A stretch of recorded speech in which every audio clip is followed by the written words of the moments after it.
Anak-anak sekalian, selamat berjumpa kembali dengan Bapak Dominikus Calabria dalam pelajaran agama Katolik untuk kelas 8. Pelajaran kita kali ini masih membahas tema pokok yang sama, yaitu pribadi Yesus Kristus dengan subtema kemanusiaan dan kealahan Yesus Kristus. Anak-anak sekalian, tujuan pembelajaran kita hari ini yaitu 1. Siswa dapat menunjukkan imannya dengan cara selalu berdoa sebelum dan sesudah pelajaran. 2. Siswa dapat menyebutkan ciri-ciri manusia dan ciri-ciri Allah. 3. Siswa dapat menjelaskan ciri-ciri kemanusiaan Yesus dan ciri-ciri kealahan Yesus. Yang keempat, siswa dapat menjelaskan makna Yesus Kristus sungguh-sungguh manusia dan sungguh-sungguh Allah.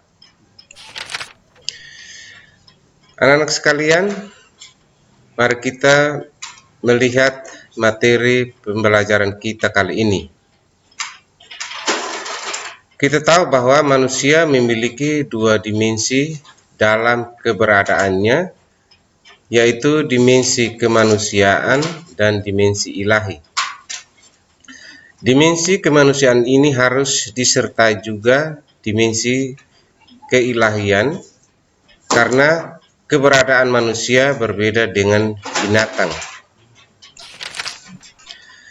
Namun demikian, tak ada satupun manusia yang melulu tampil dalam kealahannya. Kealahan itu hanya memancar sebagian dari sumber utamanya, yakni Allah sendiri. Karena itu, marilah kita melihat secara jelas bagaimana dimensi kemanusiaan dan dimensi kealahan tersebut. Anak-anak sekalian, dalam diri Yesus Kristus tampaklah secara sempurna bahwa Yesus sungguh manusia dan sungguh Allah.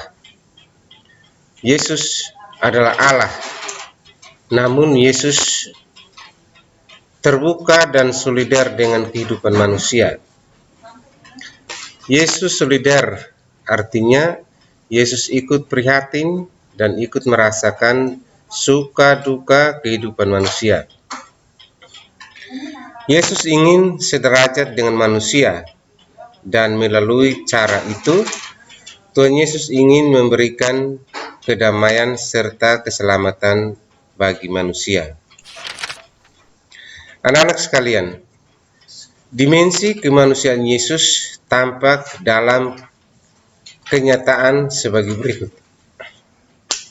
1. Yesus memiliki silsilah keturunan dalam keluarga, yaitu Yesus dilahirkan dari rahim Bunda Maria. Lihat Matius bab 1 ayat 1-17.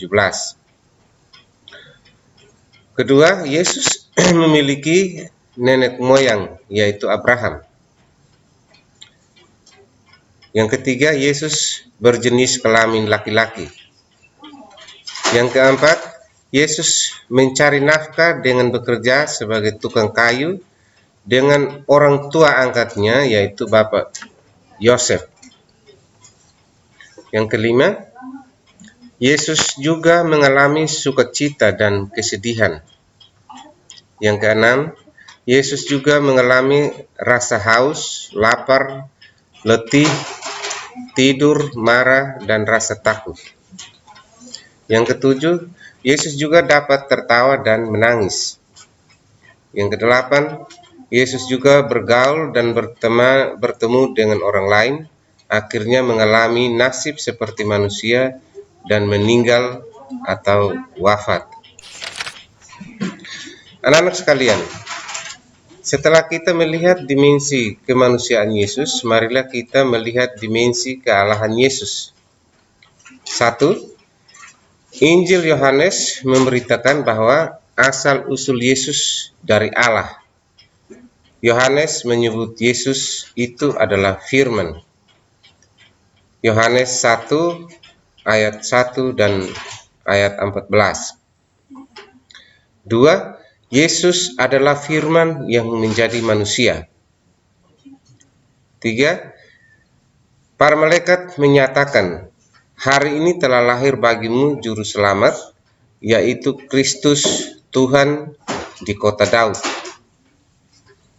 Yang keempat, Yesus memberikan kesaksian tentang dirinya bahwa ia adalah Allah dengan berkata, aku dan Bapa adalah satu. Kelima, Yesus membuktikan kealahan dengan melakukan berbagai mujizat, misalnya mengubah air menjadi anggur, menggandakan roti, dan membangkitkan orang mati. Yesus juga melakukan penyembuhan, yaitu menyembuhkan orang buta, orang tuli, orang lumpuh, dan masih banyak lagi peristiwa penyembuhan lainnya.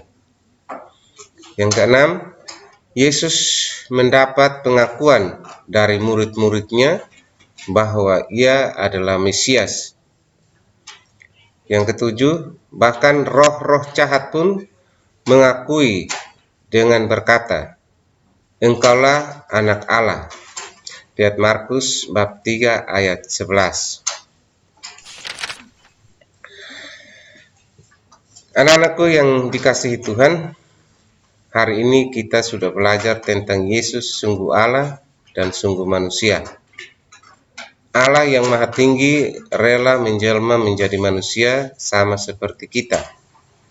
Ia menjadi manusia tetapi tidak kehilangan hakikat pribadinya sebagai Allah. Yesus merendahkan dirinya demi menyelamatkan hidup kita.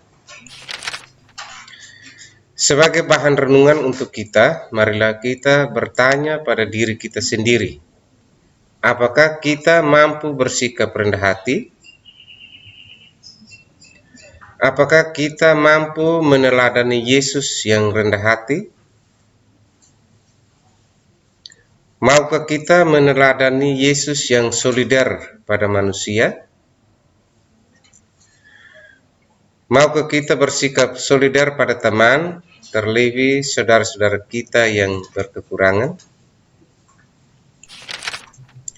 Baiklah anak-anak, sebagai tugas untuk dikerjakan, maka Bapak Guru memberikan pertanyaan untuk kalian mengerjakan di rumah sebagai berikut. 1. Sebutkan 5 ciri kemanusiaan Yesus Kristus. 2. Sebutkan 3 mujizat dan 3 penyembuhan yang dilakukan Yesus. Baiklah anak-anak, pembelajaran kita kali ini telah berakhir. Sebelum kita berpisah, marilah kita menutup dengan doa. Berdoa mulai. Berdoa selesai.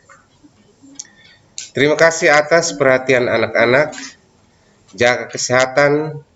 Jangan lupa selalu berdoa, minta berkat dan pertolongan Tuhan. Semangat terus untuk belajar. Salve.